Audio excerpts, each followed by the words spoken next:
Hello ladies and gentlemen, what's up? It's Papa Bale, welcome to the channel. And well, I don't know, I decided to hook up two strands to two transistors, but I threw two caps in there. And I'm going to turn it on now.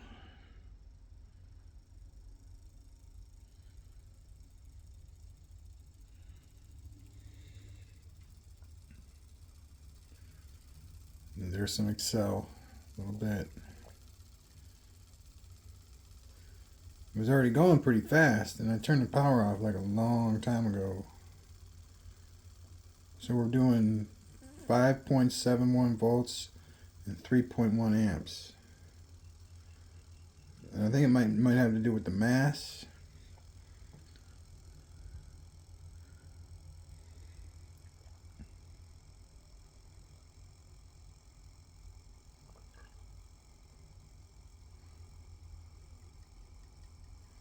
That's great. So that's 100 turns of 26 gauge wire. Freaking phenomenal. It's like for driving stuff, less is best. But I don't know. I mean, there's different stuff for different applications, I guess, for the most part. Like this would be for speed, I guess. I mean, that's just two strands, and there's 8 strands there. So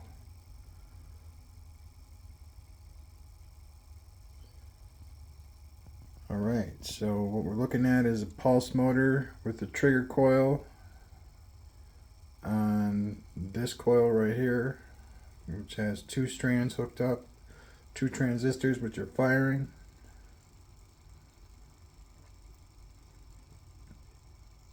And 2 caps, super caps, 2.7 volts, I think it's 500 farad,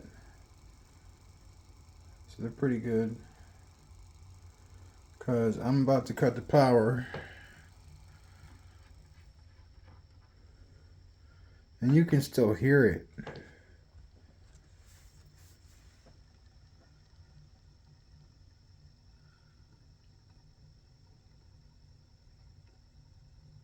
That little resonating hum.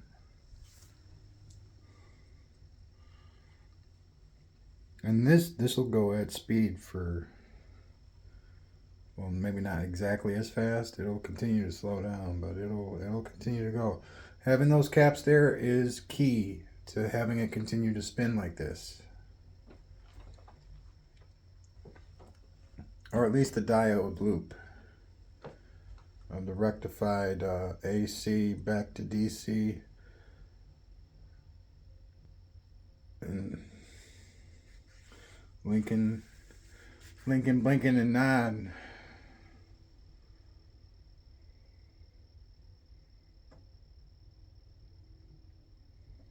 Now you got tons of inertia, but I just ran this without caps, and it's nothing.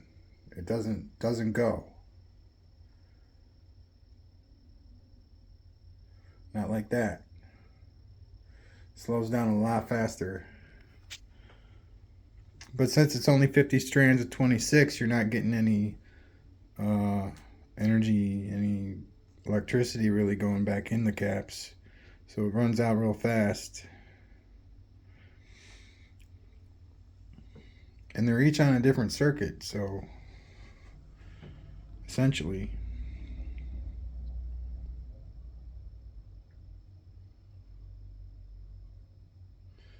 I just think it's great how much it spins after you turn it off.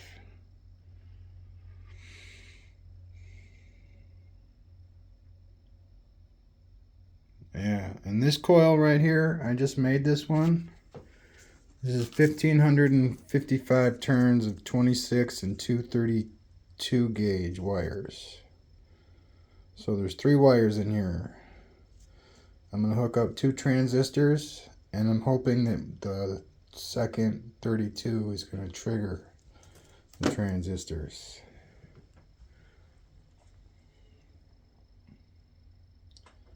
either I'm going to hook up the well, I am going to hook up the transistor. But I think it's going to be the 32 gauge that's hooked up to the transistor is going to be a series circuit, because I'm going to make at least 3 more of these if it works. If 1555 turns is enough turns to get it to trigger. I do have an iron core and an aluminum core if we want to try that. So a little bit smaller than a 1/2 inch. You just stick it in the hole like so. Whoa.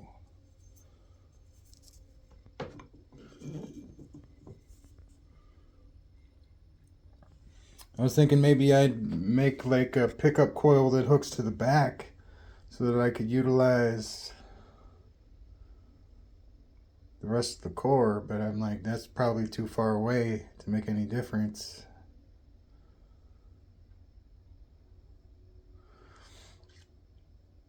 Anyway, I think that's going to be pretty cool. Alright, so I'm either this is going to work and we're going to do 1555 turns, or I'm going to up it to 2000 turns and we'll make it a 6000 turn coil.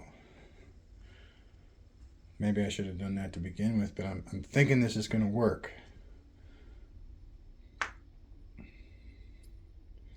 Alright, just a minute, I'll be right back. Alright, so it's not perfect, but so we're going to do it again, but we're going to mess around with it. See what we can set up and work out, but base is good. Shaft may be a little crooked in the base though.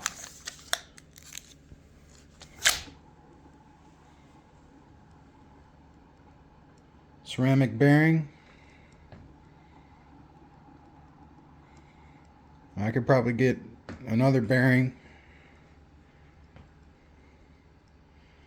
sticking out the top there. That might even it out, because it might be that just a lot of it is the wobbling of the bearing. The bearing wobbles, but that center part is tight around the shaft, so it's like it's supposed to wobble, if you get what I'm saying. But I think a second one will stabilize that. So that's awesome. And I figured that since they didn't fit in the holes, the magnets, we're gonna make one that'll fit, and probably gonna make it a little quicker than this one. We might even lay it flat. And we got our bike wheels concept design from the bike wheel over there to here. And we're gonna have our coils or whatever else we're gonna have around the outside hooked to the base somehow. I'm also planning on getting like 4 pieces of plywood and inserting the shafts, whether they're going to be in pegboard or a base like this, but straight through into the plywood. I mean, this shaft is pretty sturdy right here, but it can always be reinforced. And then the 1/4 inch one that I work with in the other room needs to be reinforced for sure, because that pegboard is wearing thin. Just me ripping off all the stuff with the glue, it's just coming undone, you know. And I think this thicker shaft might be what we start working with though.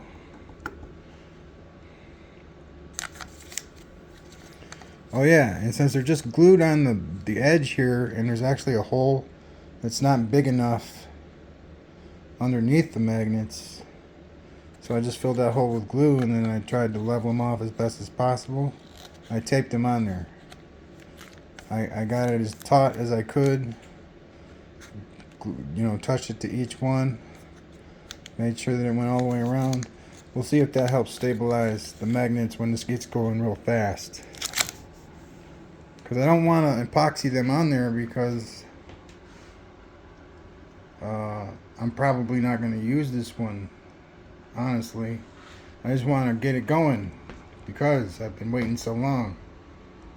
But like if we get the view like this, it's not that bad.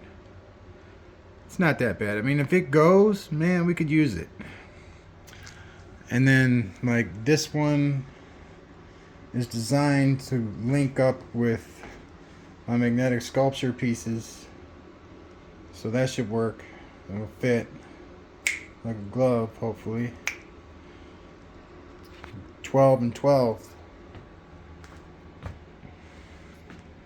12 magnets by 12 magnets. Magnets.